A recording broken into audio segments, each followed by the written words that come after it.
E rieccoci qua, buonasera, bentornati alle conversazioni sull'Iran, venerdì 14 aprile 2023.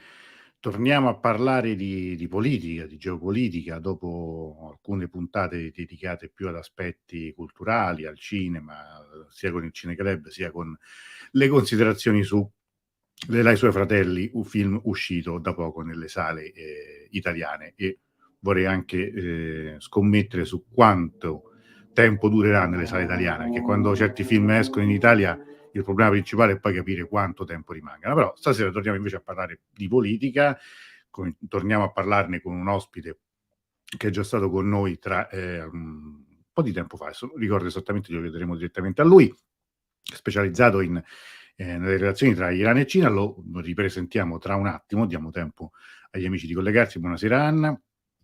Nel frattempo che aspettiamo ancora qualche secondo, qualche breve comunicazione di servizio, nel senso che nei prossimi giorni non ci saranno, almeno fino a giovedì, buonasera anche Giuliana, non ci saranno trasmissioni dirette per motivi puramente tecnici, niente di particolare, però vi volevo ricordare alcuni appuntamenti del futuro immediato, nel senso che c'è ancora qualche giorno, anzi pochissimi giorni per la verità, per votare per il gruppo di lettura Angolo Acuto, cioè dobbiamo votare quale libro vogliamo leggere insieme a maggio. Qui vi metto il form per chi non avesse ancora votato, quindi potete farlo fino a dopodomani.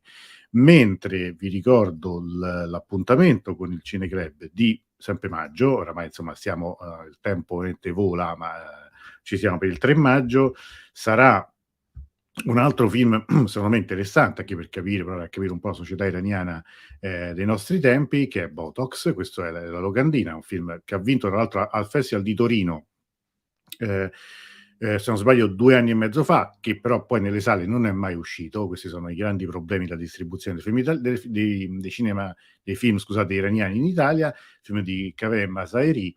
Vi potete registrare nel link che adesso sto mettendo qui nei commenti. Quindi ricordo sempre, chi si registra vede il film in streaming gratis, poi chi invece non ha tempo, modo di vederlo in diretta mercoledì 3, lo può vedere quando vuole, se si abbona al canale YouTube, cosa che io invito comunque tutti a fare. Ora, bene, saluto intanto anche Iaco, Cristina, che si sono collegati nel frattempo, tutti gli amici vedo che si stanno collegando. Tra l'altro stiamo andando in streaming anche sull'account Facebook di Jacopo Scita, il suo account LinkedIn, quindi gli diamo subito il bentornato, così lo cominciamo a entrare nel vivo della serata. Buonasera Jacopo. Grazie mille Antonello, buonasera a te e buonasera a tutti quelli che insomma hanno scelto di passare un venerdì sera in mia e nostra compagnia. Beh, Scelta tra l'altro tu sei a Londra, per te è un'ora prima, quindi ancora sì, non è proprio cominciata la serata, insomma, del venerdì vero e proprio. infatti così la diretta posso andare a divertirmi.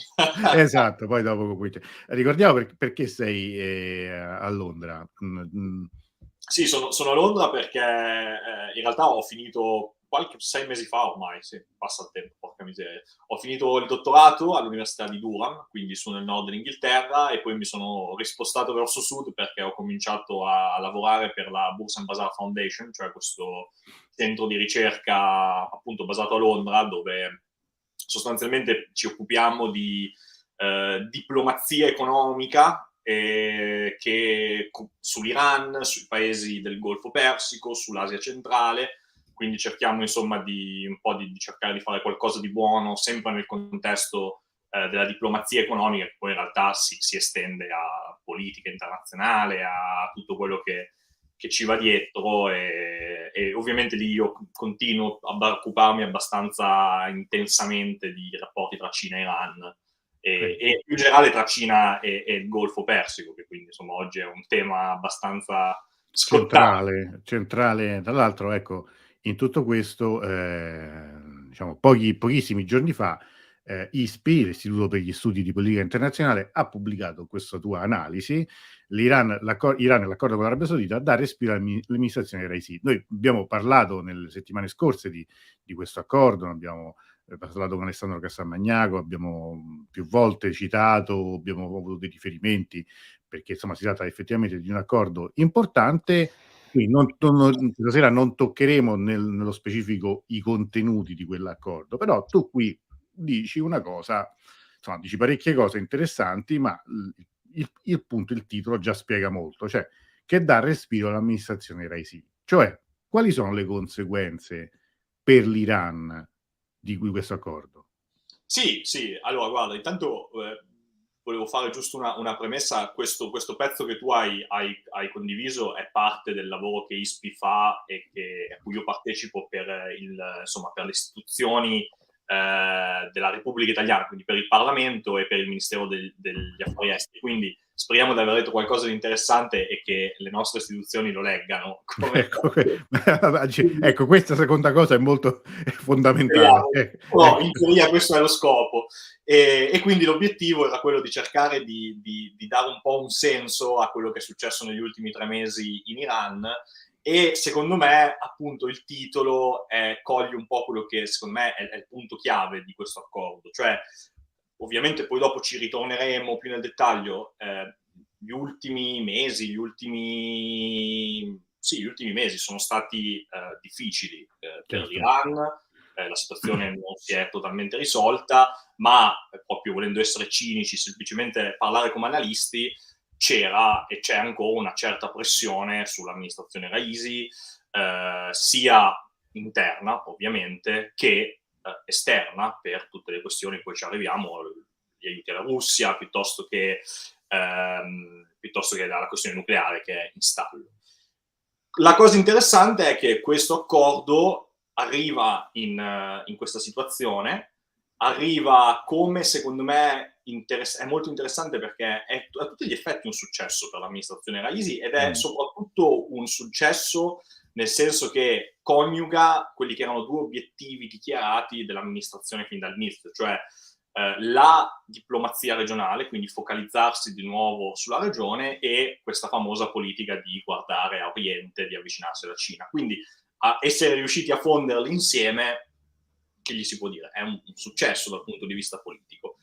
Come cambiano le cose? Beh, le cose, diciamo così, che come stiamo osservando in questi giorni, proprio nel divenire dell'accordo, si stanno aprendo dei processi, diciamo così, un effetto domino, se vogliamo chiamarlo così, un effetto domino in cui da questo accordo stanno germogliando altre situazioni regionali che in qualche modo sono favorevoli all'Iran, perché più o meno direttamente vediamo ovviamente una sorta di riavvicinamento diplomatico che ovviamente si deve ancora compiere, ma che sta avvenendo tra, per esempio, l'Iran e l'Egitto, l'Iran e il Bahrain, quindi insomma tra diverse anche situazioni insomma abbastanza critiche. Oggi, scusa se ti interrompo, ho letto questa notizia di prigionieri, di uno scambio, diciamo di una liberazione di detenuti nel Bahrain, no, un Sì, effetto immediato, quindi sì, concreto di sì. questo accordo. Questo, lo Yemen sembra aver avuto delle ricadute molto interessanti e molto positive, che era un po', insomma, il grande, io mi ricordo i primi giorni in cui si commentava questo accordo, c'era un po', beh, ma sullo Yemen chissà come andrà. Non è ancora detta l'ultima parola, ecco, ci sarà ancora tanto da vedere, tanto da fare, però diciamo così, come dicono qua nel mondo anglosassone, il momentum, quindi insomma l'energia positiva sprigionata dall'accordo, effettivamente sta avendo delle conseguenze a livello regionale. Secondo me è molto interessante perché ce l'ha anche a livello più ampio, oltre l'Iran direttamente, nel senso che per esempio è un momento di grande trasformazione per la regione, questo non c'è dubbio, e lo vediamo anche su tutte. Secondo me il grande esempio di questo è quello che sta succedendo con Assad, no?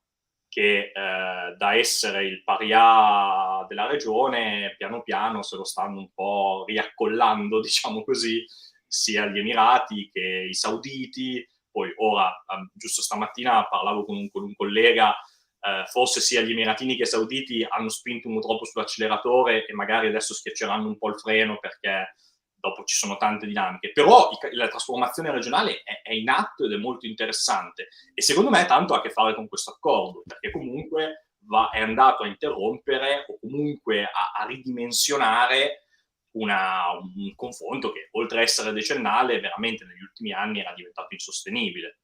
Certo, tra l'altro questo stavamo dicendo prima, no, prima di collegarci, ma, è venuto ormai è passato un mese, perché non sbaglio era il 10 Sì. marzo, era un 10 marzo. venerdì, era proprio un venerdì, proprio come Sì. oggi, cioè, e ci ha colto un po' tutti in contropiede questo accordo.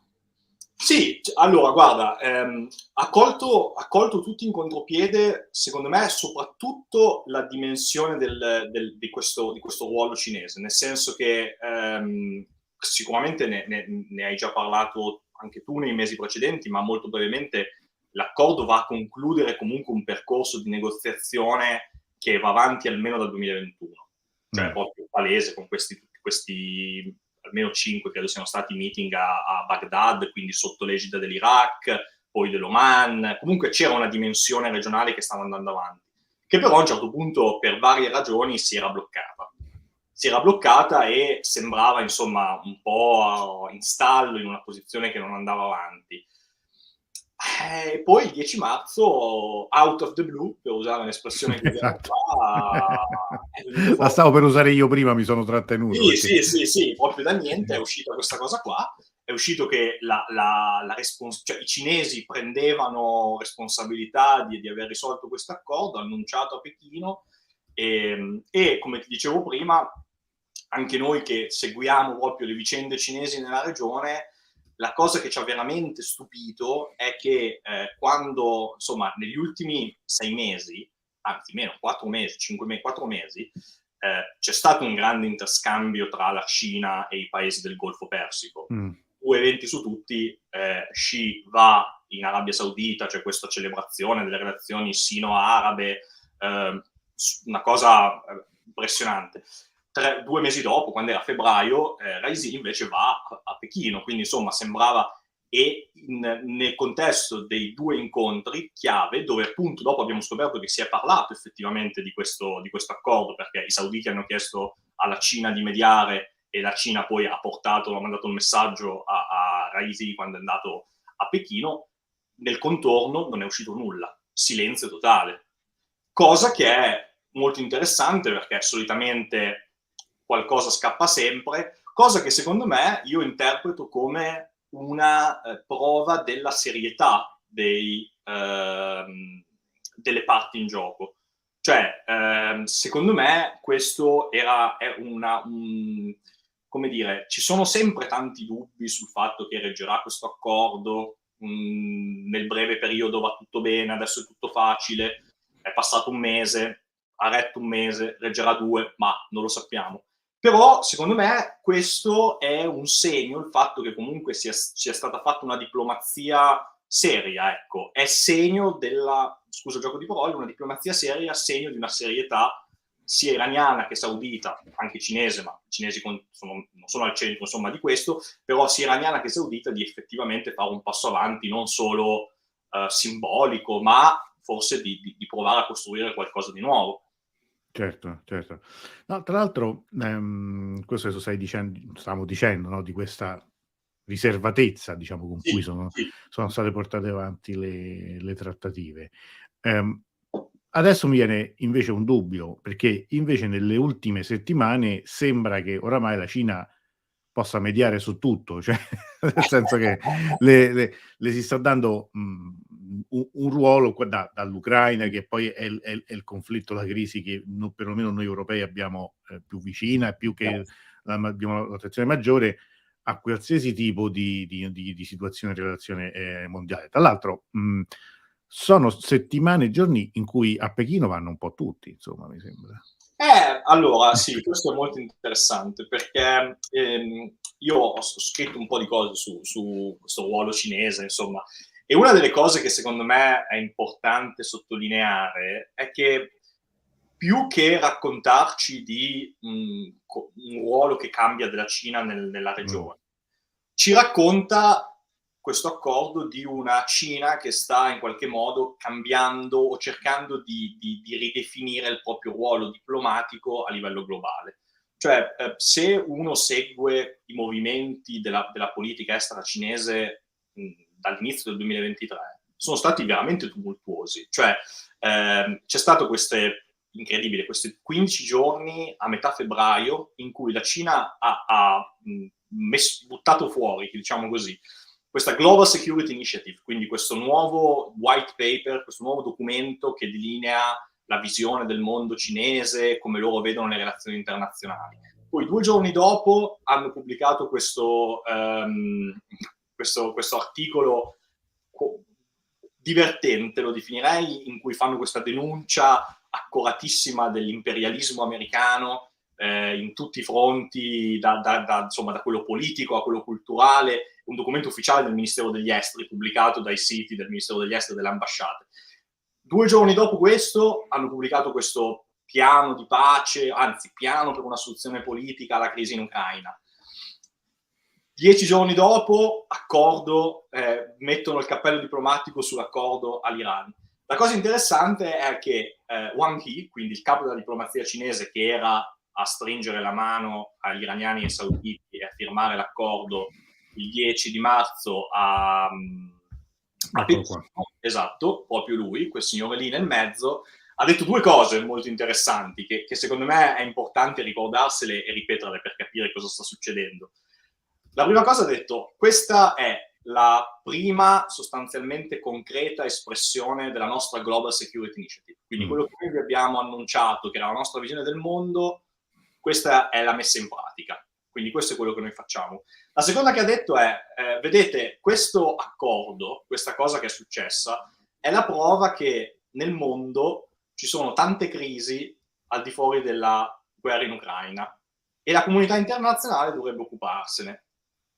Quindi è chiaro che qui la Cina utilizza questa occasione che ha avuto di fare da mediatrice in questo accordo per dare di sé un'idea di quella potenza che in qualche modo ascolta e lavora e si interessa a tutta quella grande parte del mondo per cui la guerra in Ucraina non è una preoccupazione, è una preoccupazione secondaria, per cui insomma le preoccupazioni sono più di carattere, non so, ci arriva il grano, non è la guerra tra il bene e il male, tra insomma le democrazie e le democrazie. E in questo senso la Cina si sta cercando di intestare questo. Ora, è un'arma un po' a doppio taglio perché, per esempio, io credo che la Cina possa fare pochissimo e voglia anche fare pochissimo sul fronte ucraino, appunto.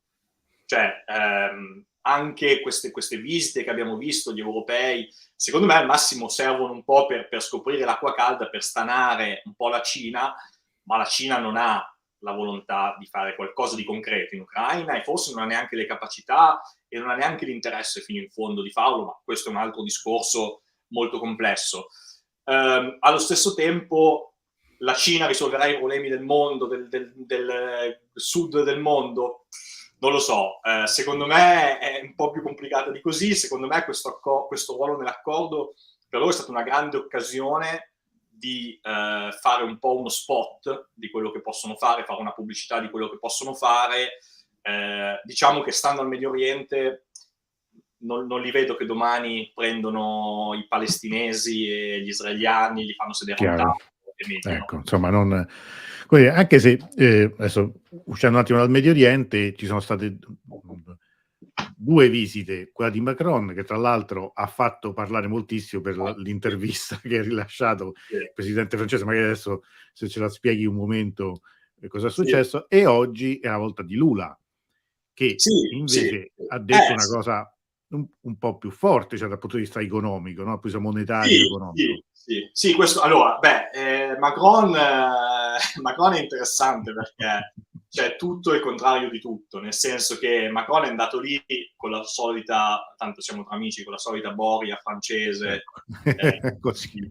L'ho detto io, tu non hai detto niente. No, lo dico pure io, ma la solita boria francese di quelli che credono di poter cambiare il mondo, di poter insomma portare Xi a fare quello che vuole lui, e ha detto una cosa potenzialmente giusta nel modo sbagliato, secondo me, nel momento sbagliato, legandola a un tema delicatissimo, quindi forse sbagliato. Oltretutto, un po' a sua discolpa, a quanto pare è anche stato, gli hanno fatto un po' un gioco sporco, perché diciamo che tutto quello che ha fatto notizia è stata questi virgolettati riportati da Politico, quindi questo giornale che a quanto pare erano 3 giornalisti che l'hanno intervistato, 2 francesi e questo corrispondente di Politico.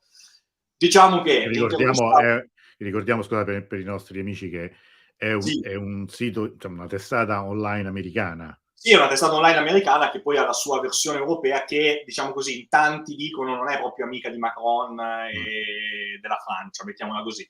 Diciamo che, come spesso accade, insomma, la versione francese dei 2 giornalisti francesi è un'intervista più complessa, più lunga, più sfumata. La versione di Politico è un po' tagliata d'arte per mettere Macron in cattiva luce. Quello che Macron ha detto, la parte giusta, secondo me, è che l'Unione Europea può avere e dovrebbe avere la sua autonomia strategica. Quindi l'Unione Europea dovrebbe essere un attore, una grande potenza che ha nulla da invidiare agli Stati Uniti, dopo ovviamente tutto criticabile e insomma forse un po' idealista, se vogliamo dire così.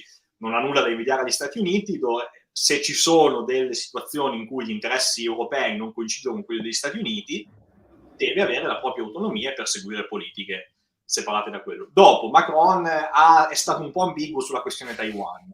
Ora, la questione Taiwan è, tu non puoi, diciamo così, non c'è lo spazio politico per dire, in Occidente, per anche solo dare l'idea di accettare la situazione e, come dire, accettare il punto di vista cinese. Cioè questo è uno di quegli argomenti su cui, giusto o sbagliato che sia, non è però, non c'è spazio politico per Certo. discutere di questa cosa.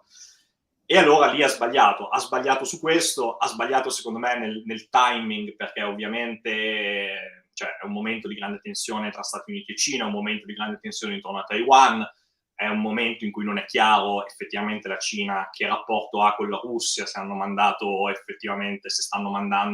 effettivamente delle armi letali, come gli stanno, cioè è un momento molto complesso. Forse non era il momento per rivendicare questa autonomia strategica. Però Macron, francese, lui un po' la hubris dei francesi, è andato, ha fatto il suo show. Non so se oggi, insomma, col senno di poi lo avrebbe fatto, perché l'hanno Stroncato, ha sì, vissuto credo ripeto, qualche giusto, giorno già c'ha sì, tanti problemi in patria, non mi sembra che esatto, è un altro che esatto. Poi, ripeto, dopo quello che succede purtroppo è che quando succedono queste cose poi si perde automaticamente anche il buono che uno può dire, perché questo concetto di autonomia strategica è importante, interessante e andrebbe discusso molto più nel certo. dettaglio. Allo stesso tempo, vabbè, c'è stata la visita invece di Lula, anche questa è interessante, perché invece questa è la visita dell'altra parte del mondo, veramente, cioè di quel mondo del sud, diciamo così, di quel sud del mondo, paesi non allineati, BRICS, tutte le definizioni che vogliamo darle, che guardano la Cina come è che diceva Gaber, guardavano la Russia come un'opportunità, come una possibilità, una cosa del genere, guardano la Cina come un'opportunità, come una possibilità, e Lula ha detto questa cosa, io non sono un economista, quindi lo riporto e non lo commento, ma ha detto questa cosa per cui è ora sostanzialmente di de-dollarizzare, si dice, cioè perché insomma il dollaro è la moneta, perché il dollaro è ancora la moneta trainante dell'economia globale e non lo è lo yuan cinese, nonostante la Cina sia la seconda o forse la prima, però la seconda probabilmente più grande economia del mondo. E noi, per esempio, lui giustamente, è una cosa che lui vede dal suo punto di vista, lui dice: noi Brasile, la Cina è il nostro partner commerciale più importante, perché noi non possiamo, è ora di cambiare questo sistema. Ora, è una, secondo me, ripeto, da non economista, da non esperto necessariamente di queste cose, è come dire, una richiesta, un concetto più politico che economico. Cioè, è una cosa che Lula e non solo lui, perché poi ci torniamo, dicono per esprimere un punto politico più che un punto economico, nel senso che secondo me questa idea della de-dollarizzazione oggi è lunghissima da venire, se mai verrà, e secondo me i cinesi sono i primi a non insomma, non immaginare che la loro moneta sostituisca il dollaro come moneta di riserva, Però è un punto politico, perché ovviamente dice che c'è una parte di mondo che sostanzialmente vede la Cina come una potenza, se non a sostituire gli Stati Uniti, ma almeno equivalente. La cosa interessante è che tutti questi discorsi sulla de-dollarizzazione non li ha fatti solo Lula, ma sono discorsi che ogni tanto arrivano anche, per esempio, dall'Arabia Saudita, che dice, ogni tanto escono queste notizie che sembrano un po' delle boutade, che poi non si tramutano in niente, che dicono i sauditi cominceranno a vendere parte del petrolio alla Cina e a farsi pagare in yuan, non più in dollari. Anche l'altro giorno c'è stata una denominazione, una notizia di non ricordo adesso esattamente, ma si può controllare se erano gli Emirati o se era il Qatar, comunque di una, che lo fosse in quel caso gas naturale, venduto alla Cina, pagato in yuan, quindi anche lì tutta questa narrativa. Ora, parlando con degli analisti che si occupano per esempio di commercio del petrolio, anche questa è una ipotesi assolutamente campata per aria oggi, cioè il dollaro rimane la moneta di riferimento e lo rimarrà a lungo. Però, ripeto, è interessante perché c'è un aspetto di statement politico, no? di voler dare un messaggio politico, che è un messaggio che, sia nel caso di Lula, forse più accentuato, ma soprattutto nel caso dell'Arabia Saudita, dice: noi vediamo e immaginiamo che il mondo vada in una direzione multipolare e quindi la vogliamo abbracciare perché a noi ci conviene questo, cioè ci conviene appunto fare affari con i cinesi, tenere conto dei cinesi e insomma fortificare le nostre relazioni con i cinesi. Certo. Leggiamo poi dopo, c'è una domanda, ma ci arriviamo tra un momento. Vorrei tornare sull'Iran, nel senso che tu hai accennato appunto al viaggio di Raisi qualche mese fa a Pechino. C'è uno strano destino in fondo, no, di questo presidente, perché fino a qualche settimana fa noi dicevamo è talmente insignificante che nemmeno chi contesta la Repubblica Islamica nelle strade gli dedica uno slogan contro, cioè nel senso che l'obiettivo principale è Khamenei, la guida, oppure in generale comunque tutto il sistema, ma sembra un personaggio assolutamente marginale. Ora è chiaro che la diplomazia è fatta poi, però come ne esce cioè in questo momento questa partita è un punto a suo favore effettivamente? Sì, allora è un punto a suo favore, non è il punto che fa vincere la partita, non è il punto che lo fa uscire dall'irrilevanza, è un punto che secondo me, soprattutto in certi magari contesti politici iraniani, ridà un po' più di credibilità a un'amministrazione che secondo me, come dicevi tu, era stata abbastanza inconsistente. Guarda, più io, perché poi seguo la dimensione soprattutto internazionale, no, della politica estera, se Raisi è inconsistente, Amir Abdollahian, il ministro degli esteri, è veramente non lo so, è quasi una figura, a volte, a me dispiace dirlo, vedo le fotografie, sembra quasi ridicolo, no? Cioè sembra un bambino spaesato e infatti, per esempio, non è stato lui che è andato a negoziare l'accordo, cioè la negoziazione di questo accordo nella parte finale soprattutto viene dal Consiglio di sicurezza e insomma adesso non mi viene come si chiama il generale che l'ha. Però detto questo è chiaro che se noi andiamo a vedere diciamo così, se andiamo a fare una lista di che cosa di buono tra virgolette o di successo, ecco, forse meglio, ha fatto l'amministrazione Raisi, sicuramente questo è un punto. Prima non è che c'era tanto, perché anche questa stessa cosa di questo famoso e vituperato accordo con la Cina bilaterale, dell'accordo di 25 anni che poi sarebbe stato implementato, alla fine non sta come dire, non sta dando i suoi frutti, cioè è lì, non sta cambiando niente. Se uno va a vedere, cioè le relazioni tra la Cina e l'Iran rimangono in questo sorta di stato emergenziale dove la Cina dà questa linea di credito, diciamo così, politico ed economico tramite l'acquisto del petrolio regge, che fa sì che insomma il sistema in qualche modo economicamente regga, però continuano a essere anni luce indietro rispetto alle relazioni, non so, tra la Cina e il Pakistan, tra la Cina e l'Arabia Saudita, tra la Cina e gli Emirati, quindi insomma questa qua forse è la cosa che magari, insomma, quando Raisi scriverà la propria biografia dirà questa cosa qua l'abbiamo fatta noi e l'ha fatta sotto la nostra amministrazione, nel contesto della nostra amministrazione, e un minimo di credito glielo darà. Sai, questa è una cosa, mentre parlavi, no, dicevi appunto la trattativa, quella per ripristinare l'accordo sul nucleare, è stata sotto i riflettori per mesi. C'era un momento a settembre in cui tutti i giorni quasi sembrava potesse uscire la notizia di un nuovo accordo, di una modifica, diciamo, in qualche forma, e invece poi alla fine siamo arrivati al risultato zero. Invece questo accordo con l'Arabia Saudita non avevamo nessuna notizia, non c'era nessun sentore in questo senso, e poi è venuta fuori.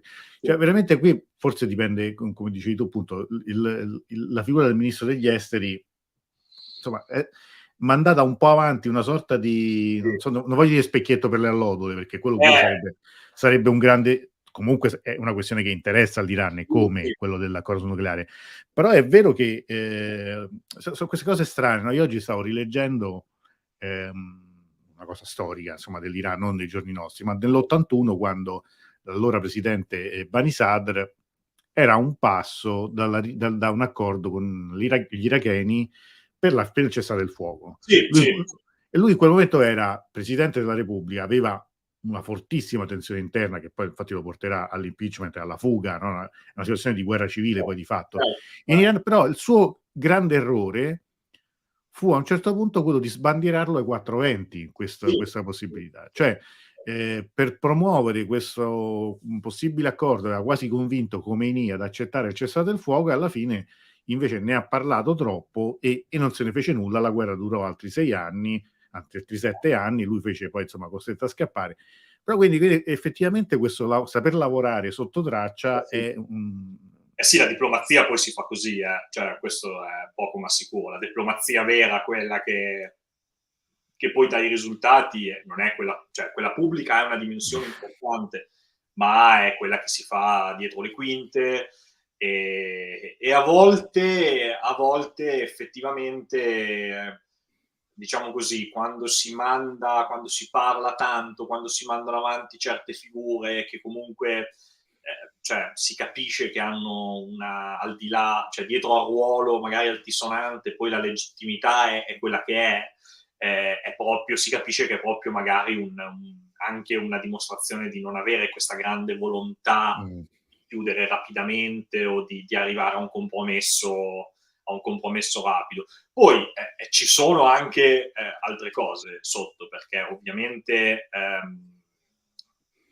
tutta la questione nucleare è molto più complessa e c'è effettivamente questa anche, cioè già solo il fatto che cioè la grande differenza proprio da cui partire è che ovviamente il problema del nucleare è tra Stati Uniti e Iran, e Stati Uniti e Iran non si parlano direttamente, quindi già cioè, questa questione qua, alla fine iraniani e sauditi in 2 anni si sono visti, si sono parlati, ci sono stati dei contatti, quindi già questo ti dà già una dimensione diversa di praticità, di conoscenza reciproca, di volontà compromissoria.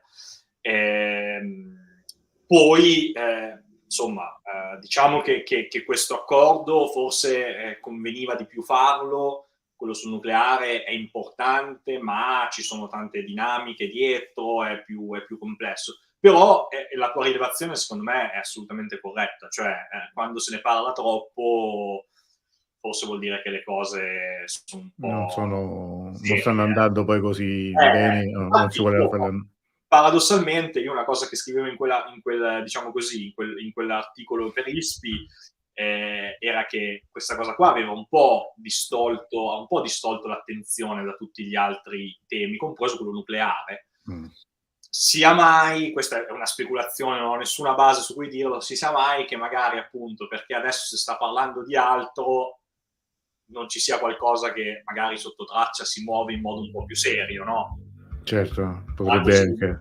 È pura speculazione, ovviamente, però seguendo Però, un po' certo. stiamo facendo noi, sai, meglio forse che si parli di altro e che chi fa il diplomatico lavori magari con un po' meno pressione, un po' meno necessità di dare in pasto la notizia, di farsi vedere, perché poi, sai, mi fermo perché parlo troppo, come sempre. No, figurati.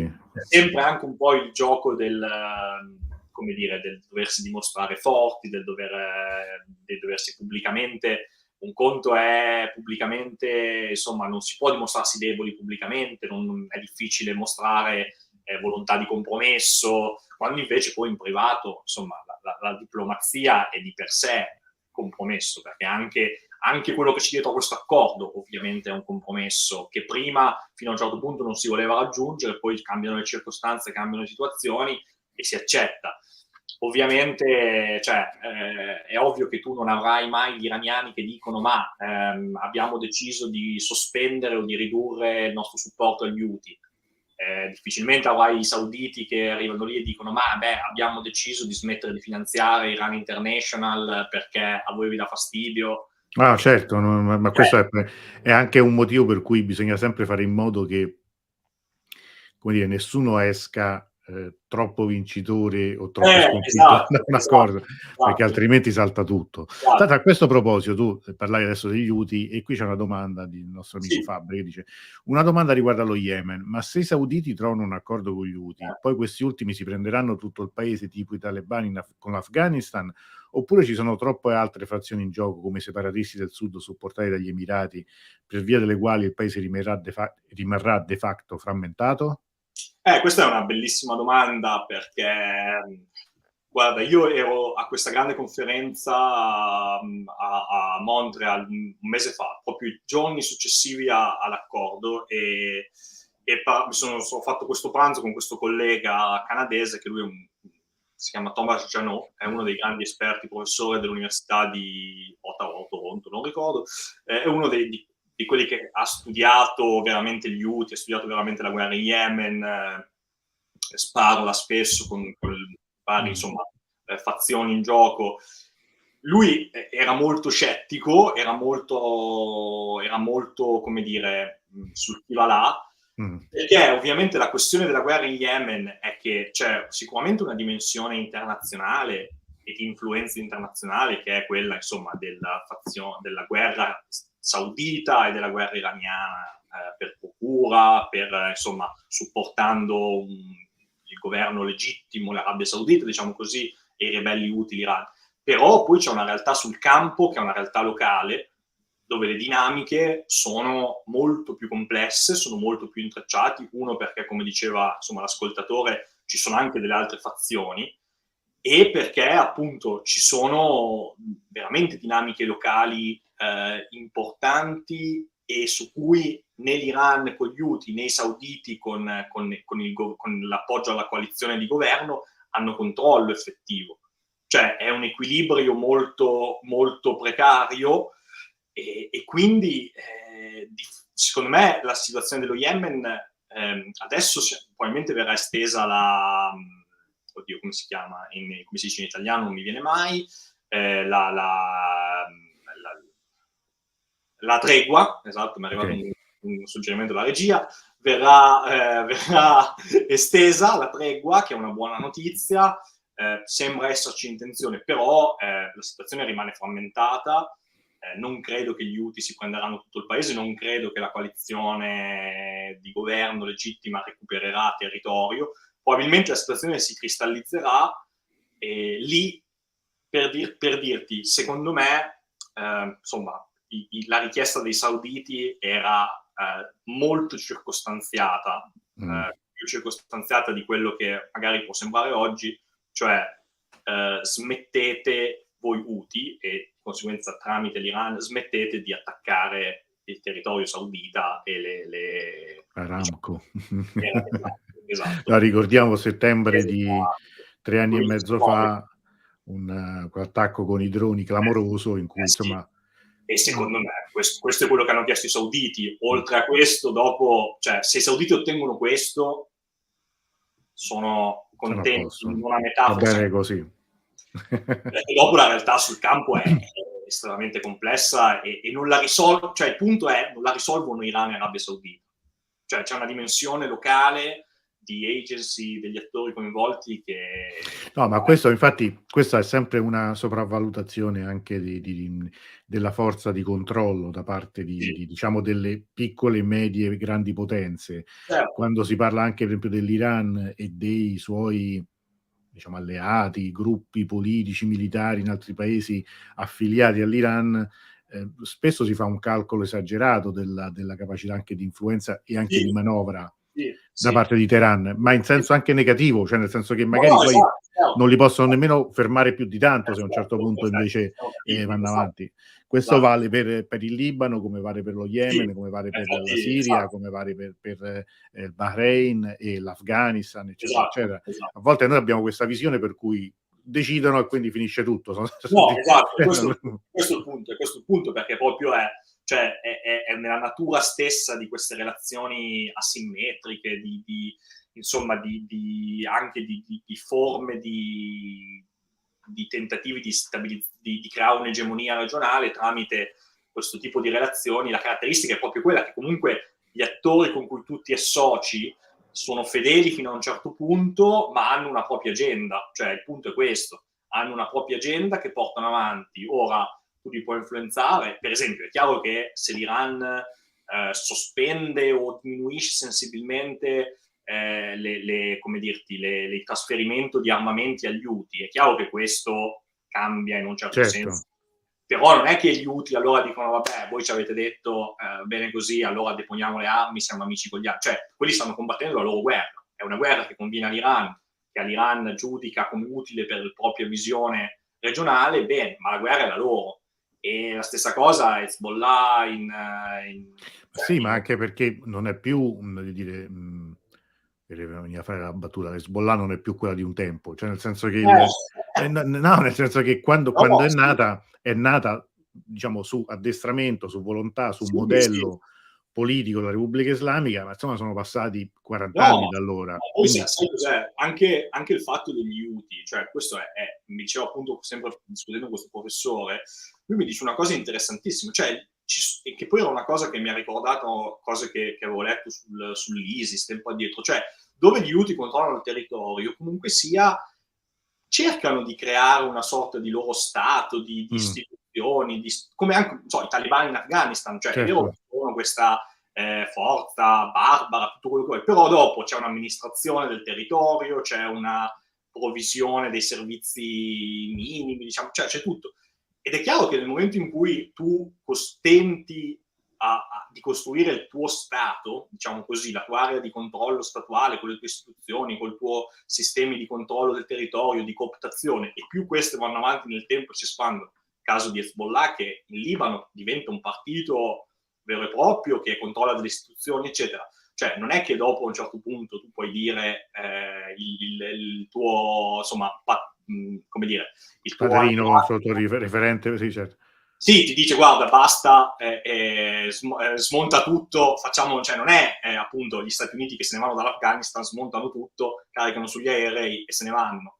Cioè queste sono forze locali che hanno una dimensione locale, che tentano di costruirsi una legittimità a livello locale, a fatica la costruiscono, combattono, fanno sacrifici umani, di risorse, eccetera, non sono dei pupazzetti controllati Certo. No, no, dall'alto. certo, certo, certo.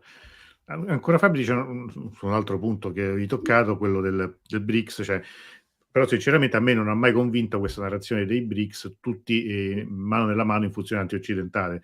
La dimostrazione sarebbe l'India che è vicina agli USA contro la Cina, quindi la realtà è sempre più complicata di come viene descritta da fonti filo-occidentali o Sì, anti-occidentali. sì, sì, al 100% sono assolutamente d'accordo. Un esempio ancora migliore dei BRICS, sempre per ricollegarci a quello che insomma sono state le notizie dell'ultimo periodo, è quello della SCO, Shanghai Sì, Cooperation Organization, Organizzazione della Cooperazione di Shanghai, che è questa stranissima organizzazione che alcuni in Occidente, soprattutto in America, dicono è la versione cinese della NATO, non è nulla di tutto ciò, non ha proprio niente a che vedere con la NATO, non ha nessuna ambizione di esserlo. È questa organizzazione stranissima perché dentro ci sono la Cina, c'è la Russia, c'è il Pakistan, c'è l'India, tra poco ci sarà l'Iran come membro effettivo, ci sono tutte le repubbliche centroasiatiche, post-sovietiche centroasiatiche, l'Arabia Saudita entra, l'Arabia Saudita e il Qatar entrano come membri osservatori, la Turchia è sempre più interessata ad entrare, cioè è una cosa che mette insieme di tutto e di più, chi va d'accordo con l'Occidente, chi è parte della NATO e ci vuole entrare, chi è l'India e la Cina che sono ovviamente nemici giurati. Quindi il discorso qual è? Ovviamente sì, la realpolitik, se vogliamo proprio chiamarla così, è molto più complicata rispetto alle narrazioni buone, cattivo, Occidente contro esatto, ma infatti ci sono troppi interessi anche discordanti. Io sì, sì, sì, la sì, ma stessa un rapporto tra l'hai spiegato, tu prima, il rapporto tra Iran e Cina, così anche come quello tra Iran e Russia è sì, molto più problematico rispetto a come lo pensiamo assolutamente, noi. Cioè, no, assolutamente. non No, quello tra Iran e Russia, poi secondo, cioè, tra quello tra Iran e Russia, io non sono un grande esperto di questa cosa, ma è super affascinante perché sono due paesi che fondamentalmente sarebbero dei concorrenti, perché sono due produttori di petrolio che hanno un'economia che si fonda in gran parte su quello, quindi potenzialmente sarebbero concorrenti. Storicamente, e tu probabilmente questo lo sai meglio di me, non c'è fiducia, anzi, sono la anzi, Russia sono molti sospetti e molta sì, se diffidenza. vogliamo, correggimi se sbaglio, sostanzialmente la Russia è stato uno degli ultimi paesi che ha invaso l'Iran, cioè, Assolutamente. Sì, quindi cioè, certo. è proprio è un'alleanza, che puoi chiamare alleanza, è sbagliato anche tecnicamente, ma è uno stare insieme che è molto strano ed è chiaro che è riferito a una contingenza, Certo. è una necessità del momento, che anche questo è molto interessante ragionare su questo, che ovviamente mette insieme due paesi che si trovano in una condizione per cui gli diventa conveniente, non solo, forse non tanto politicamente, però anche pragmaticamente, perché anche questa cosa qua insomma, del trovare una via coordinata per affrontare le sanzioni è un punto che per forza unisce, no? E quindi in realtà la realtà è molto più complicata, perché io, guarda, cioè, sono uno di quelli che dice, boh, secondo me, magari se finirà sta benedetta guerra in Ucraina, non credo che Iran e Russia rimarranno pappa e ciccia, cioè tra 20 anni li troveremo insieme, non è detto, non è No, scritto. ma io sono anche convinto che, al di là di tutte le schermaglie ideologiche, di Sì, propaganda, ma credo che moltissimi, esponenti della Repubblica Islamica, intesa come apparato di potere, quindi sì, sì, dall'ufficio della guida, le forze armate e tutti, farebbero molto più volentieri un accordo con, l'Europa, cioè sì, comunque sì, sì. che con la Russia, No, infatti, perché esatto. storicamente è Sì, sempre stato così, cioè nel senso che sì, l'Iran ha sì, guardato sempre più al Mediterraneo, se certo, vogliamo insomma limitarci almeno a un occidente prossimo rispetto certo. all'Iran, che alla Russia, perché Ma a parte anche, come? no, no, vai, scusa, forse non c'è la stessa cosa, finisci. No, no, ma anche per il fatto che allora fino alla fine della guerra fredda avevano 1000 chilometri di confine Iran Sì, e allora sì, Unione Sovietica sì, e esatto. e vediamo anche quello che succede poi tra Armenia, Azerbaigian e tutta quella, situazione che non è mai risolta, anche Assolutamente. quella e però in tutto questo io adesso, mentre ci avviamo magari anche verso la fine, Sì, era una domanda che ti volevo fare: sì. questo accordo secondo te come cambia, se cambia, il rapporto, o meglio il non rapporto, ma i pericoli di un confronto con Israele? Cioè Israele dopo questo accordo, che farà? Allora, secondo me Israele oggi ha una situazione interna molto complicata, Mh, molto molto complicata. Bibi Netanyahu sta facendo delle porcherie enormi, secondo me mettendo insomma, veramente in difficoltà Israele, come Stato, come entità politica nella regione. E, io ero un po' temevo che, insomma, Netanyahu, di cui veramente non ho stima, lo dico proprio con grande sincerità, potesse fare una qualche mossa avventata nei confronti dell'Iran, mettiamola così.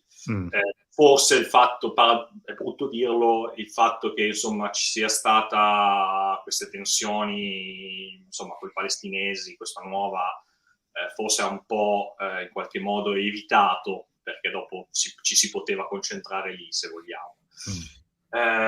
E la questione lì, la questione chiave lì rimane quella nucleare, cioè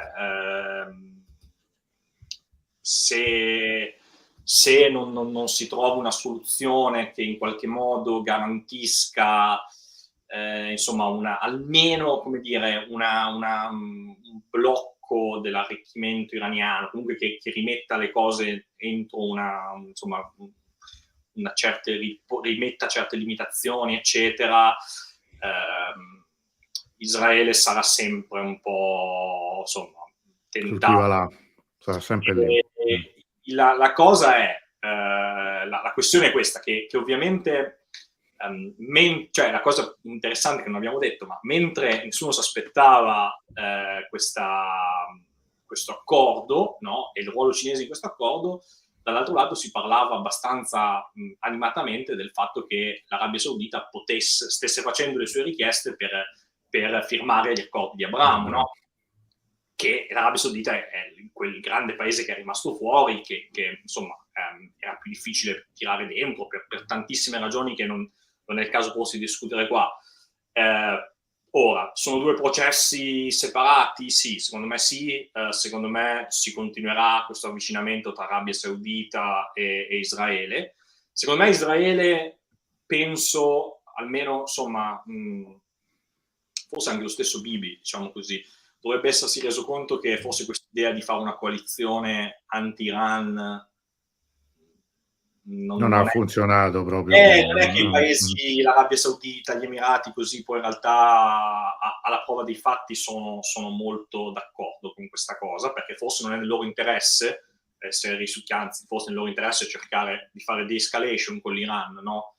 Perché poi alla fine è brutto dirlo, ma se ci fosse un conflitto, un scenario terrificante, cioè è più facile che l'Iran faccia rappresaglia su no, ma certo, Israele, no? Esatto, sono quelle situazioni in cui poi alla fine ci sono quei rapporti di convenienza, cioè non è soltanto una questione di... Tu capisci che, non so, se l'Arabia Saudita, situazione, apre lo spazio aereo per un bombardamento israeliano sull'Iran, cioè dopo l'Iran non è che, sì, magari cerca di fare, tramite magari Hezbollah, eccetera, fare retaliation, quindi su Israele, ma la fa anche sull'Arabia Saudita e ha la faccia di Aramco, no? Certo. Metti nelle condizioni di essere... E allora il ragionamento è questo che vogliono i sauditi, cioè questo nell'interesse saudita. E quindi secondo me qui è venuto fuori che quest'idea se c'era quest'idea degli accordi di Abramo come un tentativo di fare una coalizione anti-Iran, non funziona.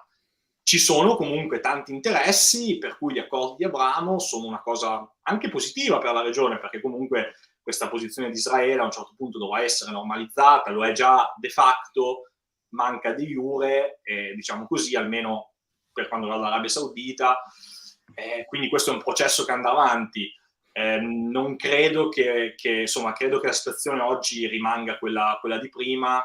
Il problema per Israele principale è il programma nucleare e questa è una situazione irrisolta oggi come dicevo prima, speriamo che almeno nel silenzio qualche cosa si stia muovendo sotto di positivo, certo. Perché comunque questa questione nucleare rimane lì. Ricordiamo sempre che poi quando una cosa, diciamo, si era risolta, perlomeno sistemata con sì, no, io su questo quindi, no, ma questo io al di là del giudizio come dire, di essere più o meno favorevoli è una considerazione quando qualcosa si rompe, no? E si rompe dopo un tempo brevissimo, perché nel 2015 Trump ne esce nel 2017 18 3 anni 18, però e quindi sono passati da allora sono passati già 5 anni, cioè da quando di fatto l'accordo non è durato è durato pochissimo. No, certo, no, E quindi oggi, a distanza di ben dal 14 luglio 2015 sono quasi 8 anni, sì. sai, ci hai messo 20 anni per arrivare a quell'accordo. No, e poi ti dico, io quello che dico sempre, perché io non sono diciamo, non sono un esperto dell'aspetto, diciamo così, di proliferazione nucleare, di tutte le questioni tecniche. Quello che dico io, il grande merito che aveva questo accordo era quello che era l'inizio di un tentativo difficilissimo, lunghissimo, forse sarebbe stato anche fallimentare, di ricostruire un minimo di fiducia tra due paesi che dal 1980, diciamo dal 79-80 così, non ne avevano più nessuno. Certo, era quello l'aspetto politico, era quello, non era... Da lì potevi pensare di costruire qualcosa su di lì. Cioè, quando tu dopo 2 anni, 3 anni lo distruggi, io, per amor di Dio, io vorrei che gli iraniani smettessero di arricchire e dicessero ok, accettiamo e torniamo al JCPOA, però ad un certo punto capisco che tu dici... Non lo puoi fare. Politicamente sarebbe... Cioè, io ricordo sempre quando... No, perché poi uno si deve calare nella realtà interna dei paesi. Quando nel 2011 era Ahmadinejad che era vicino a fare un accordo con Brasile e Turchia, che poi di fatto non era molto diverso da quello che si raggiunse nel 2015, le critiche più aspre internamente vengono da Mousavi, che era ancora a piede libero, diciamo, cioè non era ancora... e disse che assolutamente no, che quello era un pessimo accordo, perché si sarebbe sprecato tutto il lavoro fatto dai ricercatori iraniani. Quindi per dire, noi da qui, io da Londra, io da Roma, vediamo in un modo e diciamo, ma perché non dicono, ma sì, dai, smettiamo così, mettiamo tutti d'accordo e siamo contenti, però in politica non si fa così. No, chiaro, perché poi giustamente dopo loro è chiaro che fanno una richiesta che sanno che è ricevibile, cioè quella, vogliamo le garanzie che il prossimo Presidente degli Stati Uniti non esca. È irricevibile perché non funzionano così gli Stati Uniti. No. Però tu la puoi anche comprendere perché dici, cioè noi spendiamo capitale politico, come dici tu, un know-how che mettiamo da parte, tutto quanto, poi per cosa? Per fare 2 anni senza sanzioni, cioè sostanzialmente con zero o quasi benefici economici. Ma sì, è stato quasi peggio, voglio dire, che non averlo mai fatto l'accordo, probabilmente. Perché il punto è anche quello che, cioè, per recuperare anche, non so, tutte le quote di mercato delle aziende europee, eccetera, in Iran, cioè ci vuole che abbiano la sicurezza che per 20 anni non ci sono le sanzioni, no?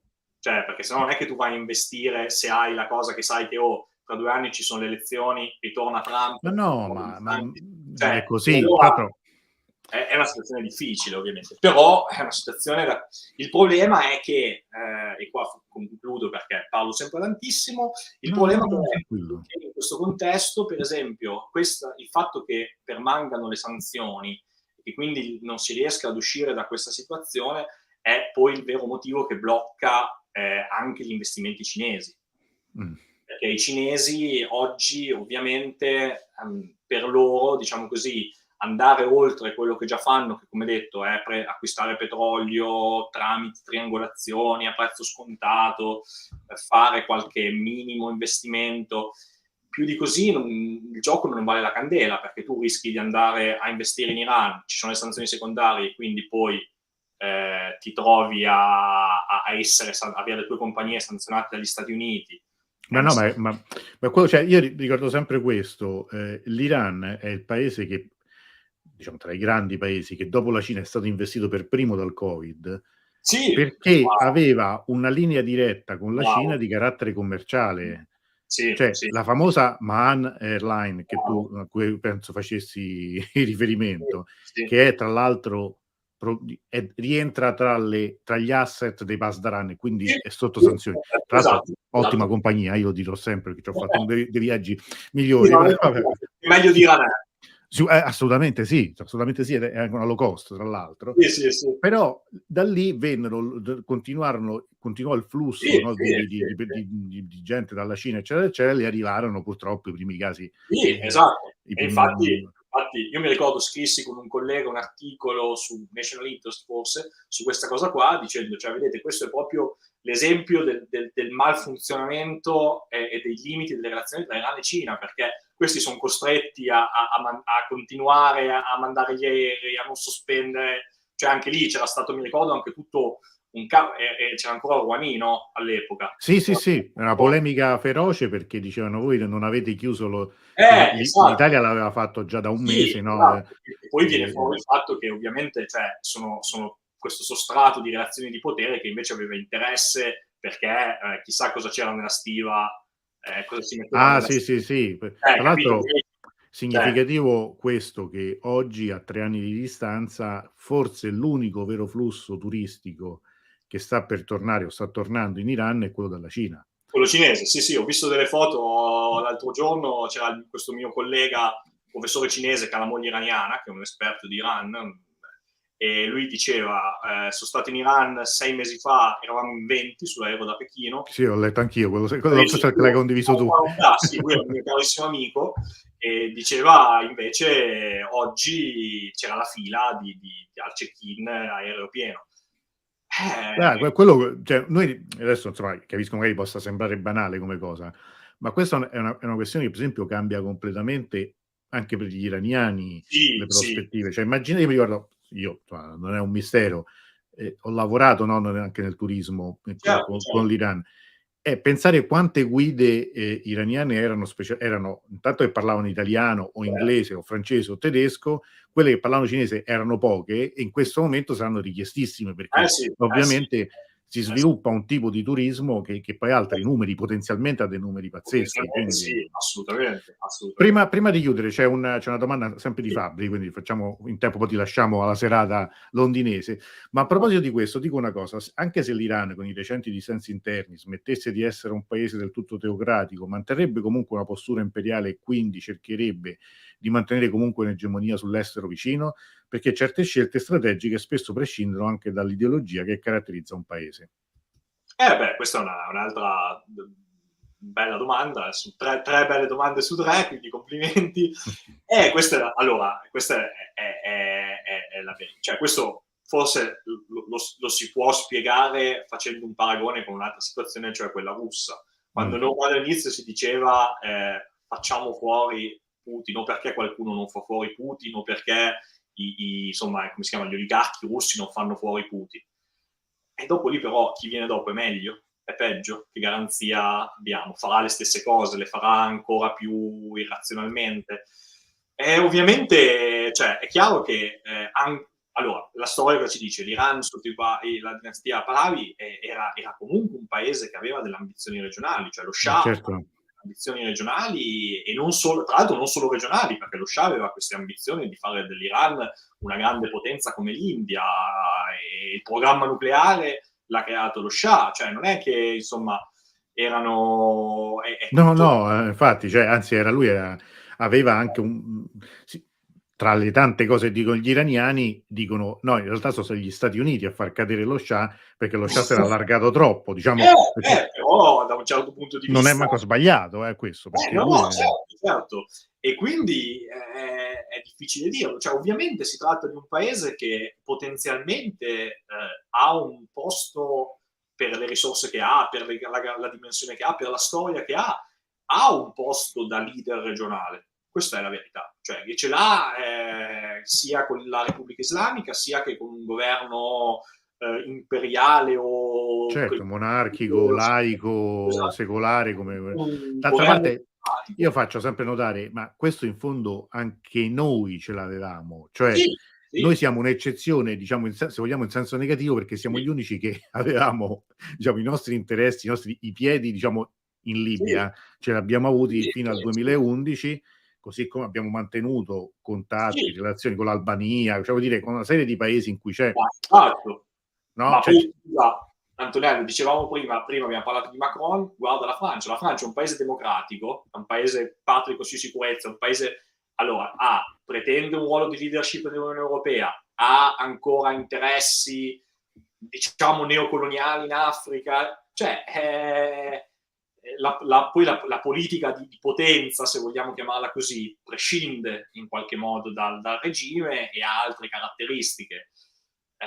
Quindi No, non lo ma, so. ma per certi versi, come dire, adesso può sembrare un controsenso, ma è anche una questione di sicurezza. cioè nel No, senso no, che non in senso, la- è una cioè, lettura, è una lettura molto corretta che tanti fanno. Cioè, ovviamente è chiaro che ci sono interessi di sicurezza che prescindono da...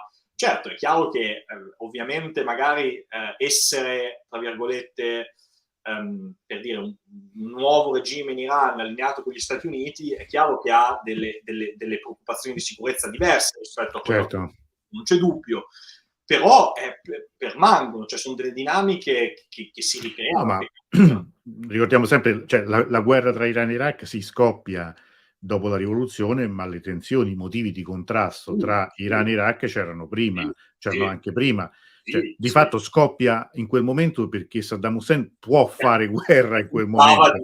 La facile, vabbè, Ma anche ovviamente. perché ha avuto il via libera per farlo, perché Sì, altrimenti no, prima non certo. l'avrebbe avuto. Cioè, voglio dire, funziona anche così. Cioè, noi d'altra parte, per cui io non credo mai, cioè, un paese, ricordiamoci sempre, l'Iran è un paese che ha 88 milioni di abitanti, che ha un paese grande 5 volte l'Italia, secondo paese al mondo per riserve petrolifere e di gas.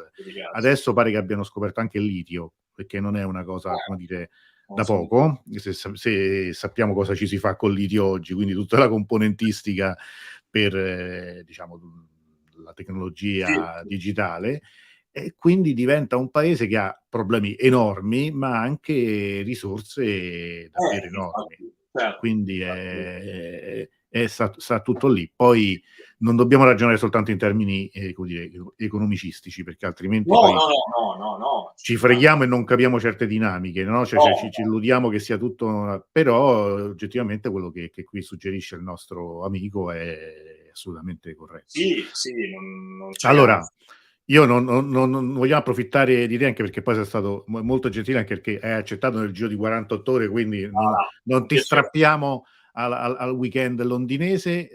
Io ho qui condiviso il link del tuo articolo, quindi invito tutti a leggerlo, così insomma potete anche risentire, riascoltare, rivedere un po' quello che anche è stato detto oggi. E ti possiamo leggere ovviamente su Borsa and Bazar, ovviamente, ma magari torneremo anche presto. Cristina dice scusami, perché non lo vedo? Questo ho messo in mostra, ma non me lo ecco, conversazione era molto interessante, grazie mille, speriamo si possa organizzare presso un nuovo incontro, magari. Anche Fabio, grazie veramente ancora per la risposta, è stato un piacere, grazie a te per le domande. Grazie. Ho visto un video su Baghdad da paura, poracci, in Iran mi dicono ricchi, ma ricchi erano pure molto ignoranti, vero?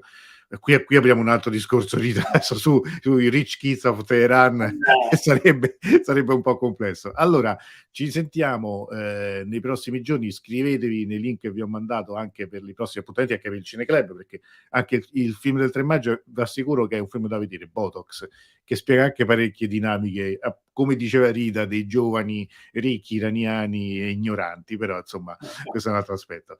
Jacopo, grazie ancora di tutto, grazie di essere stato con noi, ci vediamo presto, spero. Buon lavoro, buon tutto e quando vuoi, ovviamente qui siamo sempre. No, Rita dice scusa, no, ma figurati, non ti devi scusare, era una battuta, ne parleremo però perché il tema è interessante, quindi sono tutti suggerimenti tutti utili. Grazie a tutti, buona serata e buon weekend. Grazie, ciao, buona serata a tutti.